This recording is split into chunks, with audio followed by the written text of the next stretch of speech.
Hey YouTube, what's going on? It's a Deepin Gamer and welcome to another Dead by Daylight special.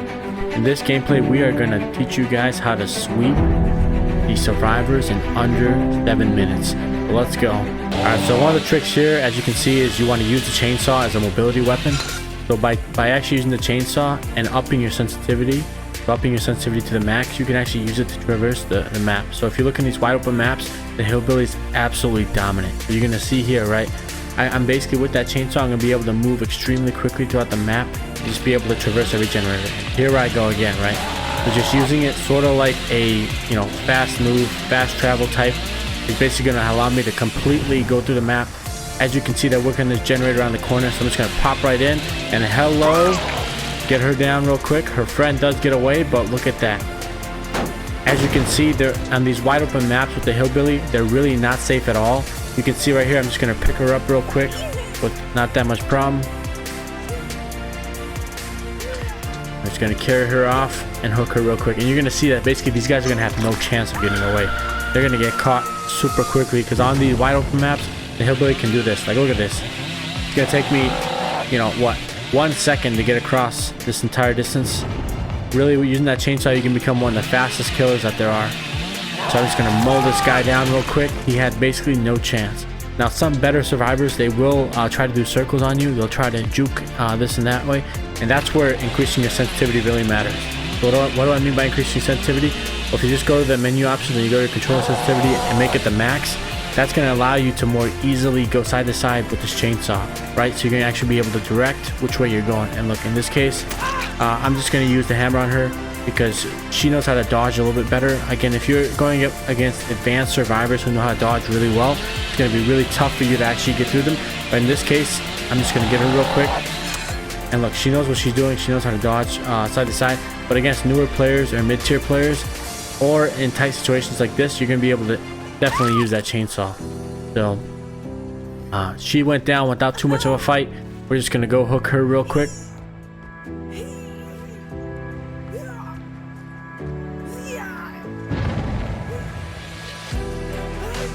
And we're gonna put her on a nice hook where people don't really travel a lot.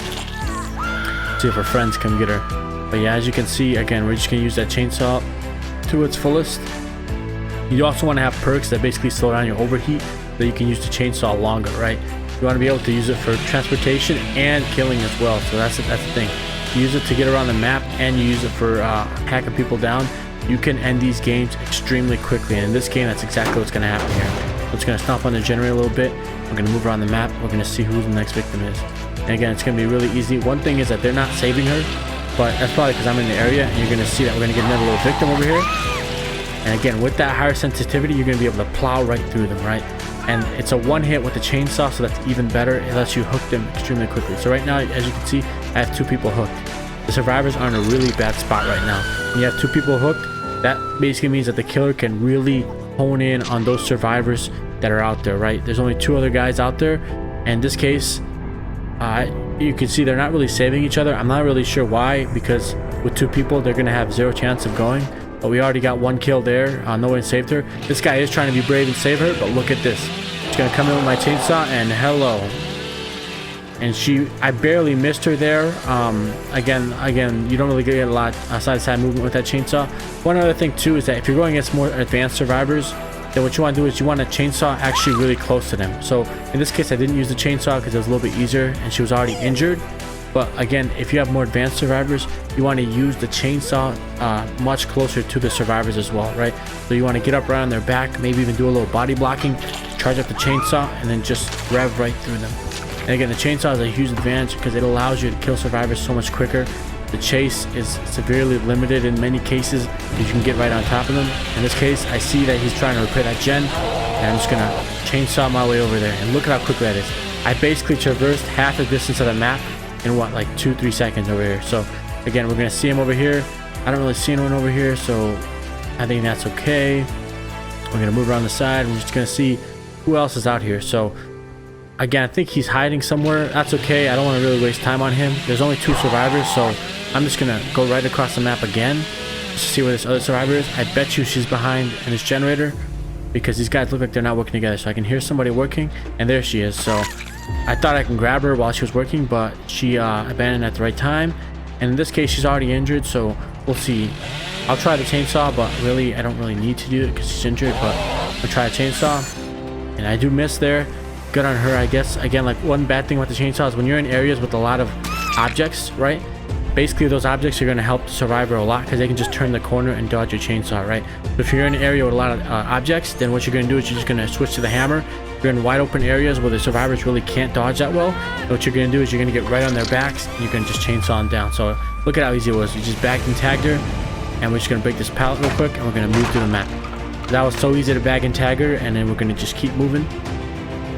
And I know that our friend was in that area over there. I think we heard something, so we're just going to go back to that area real quick. And again, we just rev up. We're going to use a chainsaw. Now in the house, right, in the house, sometimes I will use a chainsaw, sometimes I won't. So I actually thought he was repairing the gen, but apparently not. So you're going to see right here, nobody was in there, but I'm just going to use a chainsaw again for transportation. And again, you're going to see, as a means of transportation, look how quickly I can cover ground, right? I was waiting. I thought he'd go for the save. I don't really see anyone, so I think he's just going to let her die, unfortunately. Again, when you're one survivor and look, they have 4 gens left, this is basically going to become impossible for a survivor, because even if you're facing 3 people, it's harder for them to get gens, but when you're facing one single person, then it's going to be impossible for them. So like in this case, this guy is basically already lost. It's just a matter of me finding him. And if we look around again, oh, there he is. He's coming for the save. He basically kind of gave himself up there. And if you look, we basically cleared the map in under 7 minutes, right? Under 7 minutes, this map is cleared. This game is over. And that's the power of the hillbilly, is that you can get on people so quickly and down them so quickly that you can basically put shock into the survivors, make them afraid to save each other, and just traverse the map extremely quickly to end the game, right? So as you can see there, we've covered the main strengths of the hillbilly. With some experienced survivors, they may be better at dodging, but with that dodging, you can just get right on their backs and end the game. So in this case, this was a super quick end. They didn't really try to save each other, and it was really easy to end the game. And it was somewhere where we used all the strengths of the hillbilly on this wide open map to be successful. So for more hillbilly tips, tricks, and gameplay, make sure to subscribe to the Demon Gamer channel. Thank you guys so much for watching my content. We'll have more Dead by Daylight funny videos. Thanks guys again. I'll see you in the next one.